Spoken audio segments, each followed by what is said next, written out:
Hi, everybody. Welcome to Square Off. Liz, I'm tired of being interrupted at home by door-to-door solicitors. If I'm interested in what you're selling, I'll come find you. But don't come onto my property, and if you do, you can suffer the consequences. It's time to finally ban these people. Oh my gosh, every day someone wants to ban something. I'm so sick of hearing it. Why do we always have to ban things, Mark? And why are people so intolerant of each other? I have no problem with someone coming to my door. Either I answer it, or I don't answer it, or I say no thank you. And we're going to talk about it later on Square Off. Yesterday, the Ontario Liberal government laid out their budget. In it, there's $29 billion in new funds available for transit, roads, and bridges over the next 10 years. Sounds good to me. We can all enjoy more GO services, and I'm all for solving gridlock that we commuters face every single day. So just exactly where is this $29 billion coming from? Well, there is the gas tax and the newly added airline fuel tax, which is expected to bring in $135 million in 3 years. And one group says it just won't be enough to solve the many transit issues that we're facing today. Andy Manahan is the executive director at Residential Civil Construction Alliance, and he joins us today from Toronto. First off, Andy, tell us what your organization is about. Who do you represent? Okay, RCCO represents road builders, tunnel builders, bridge builders, and also, of course, the residential side of the industry. So we're fairly all-encompassing, and a lot of our members do work in the Greater Toronto and Hamilton area, but Southern Ontario generally. Okay, and you've come up with an idea that you believe will solve gridlock, that will bring in the revenue. What is it? What's your idea? No one's ever going to solve gridlock completely, because if you don't have some congestion on the highways and the roads, then you probably don't have a robust economy. But if I can just go back one step, we commissioned a report by Harry Kitchen that was looking at fuel tax trends, and what we found was because of certain behavioral changes, people are buying hybrids, electric vehicles, and so forth, more efficient fuel vehicles. Some of those people aren't paying their fair share, let's say, in terms of paying for infrastructure, that $29 billion that you mentioned at the top. So how can we then pay for infrastructure? So you're saying the gas isn't a fair way to tax everybody for roads, because not everybody's paying their fair share on gas. It's much easier to collect on a gas tax, so it has some aspects to it that are very good. But let's take water utilities, where you pay water rates, that you pay for how much you use. So a better way would be to pay for how much per kilometer you drive. And the one solution that our organization thought would be useful, because we've looked at what's happening in the U.S., is something called hot lanes or managed lanes. And hot lanes stands for high occupancy toll lanes. Okay, so you've already got HOV lanes, that's high occupancy vehicles. Two Yep. or more people can ride in those lanes, no problem at all. You now want to add a lane with a toll for an even more express, less congested ride to wherever you're going. Has it been successful in the United States, these hot lanes? Yes, there are about 18 hot lane / HOV lanes or projects in the U.S. right now, and another 33 either under construction or underdeveloped. So they're really taking off, and they are successful in terms of managing traffic congestion.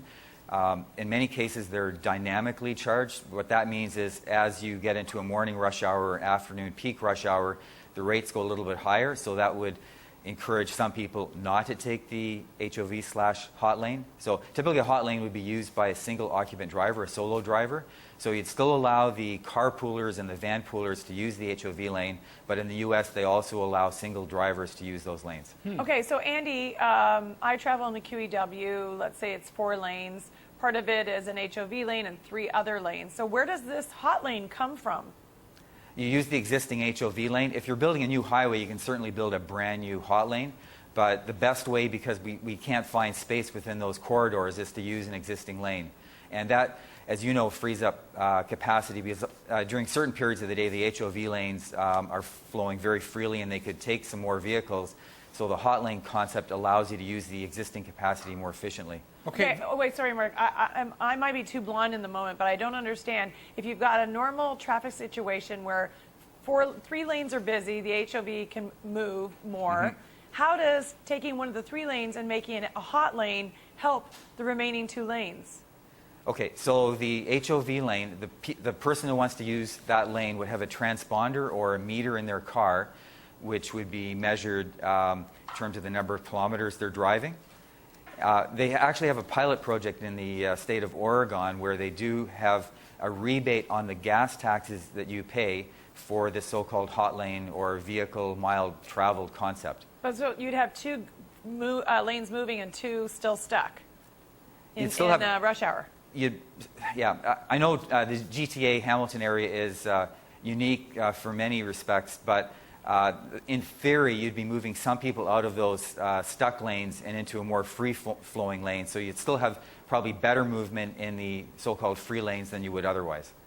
The word gridlock, when we hear gridlock, is that word overused? I mean, gridlock to me suggests nobody in any direction can go anywhere, and you're using the word congestion, which sounds nice. We all have to suffer some congestion, but is it really gridlock, where these vehicles just aren't going anywhere in any direction? You're absolutely right, Mark.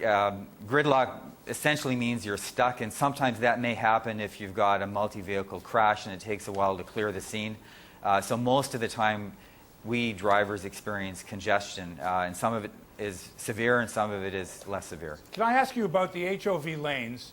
If someone's in the HOV lane and they're driving exactly the speed limit, and others in the HOV lane want to use it like a passing lane, yes, doesn't that cause problems? I mean, just during rush hour, for example, if all the other lanes, like Liz was mentioning, are pretty much stuck, and you're in the HOV lane, you're expecting to go considerably faster. But all it takes is one person in that lane to be driving the limit or less with 4 passengers, and there goes your theory.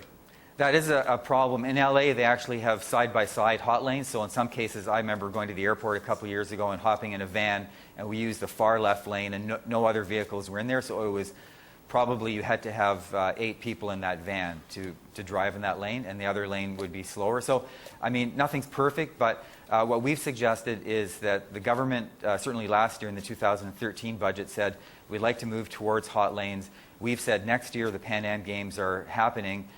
There will be an expanded HOV network along the 400 series highways. So after the games are over, why don't we try to implement a hot lane pilot project where we'd allow maybe 3,000 people to try out that concept and see how it works. Sounds Okay, good. and I still don't see how it's going to work by just changing one congested lane into a hot lane. It means only people who can afford to be in that lane will be able to be in that lane. So if you're not, depending on your economic level, you're still stuck in the jammed up lanes. Yep. And because you're going to be pushing other people out of that new lane now, the ones who can't afford it. But I'm going to get past that and ask how much it would cost what would it cost for me to travel in one of these HOT lanes? Okay. Right now, as you know, in the 407 ETR, during the peak period, it's about 30 cents per kilometer. I checked a couple of other places. Orange County in the U.S., it's about 50 cents per kilometer in peak hour. Dallas is 34 cents per kilometer, so actually higher than the 407. Wow, that's fairly significant. Well, you've got $29 billion that the Liberal government is laying out over 10 years.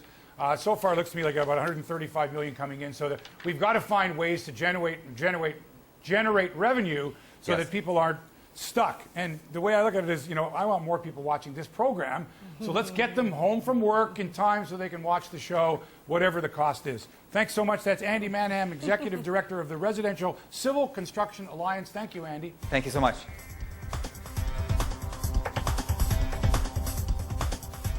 When we come back, Canadians are getting the short end of the stick once again. Yeah, we're paying more for services that we simply can't live without. Find out more next on Squirrel.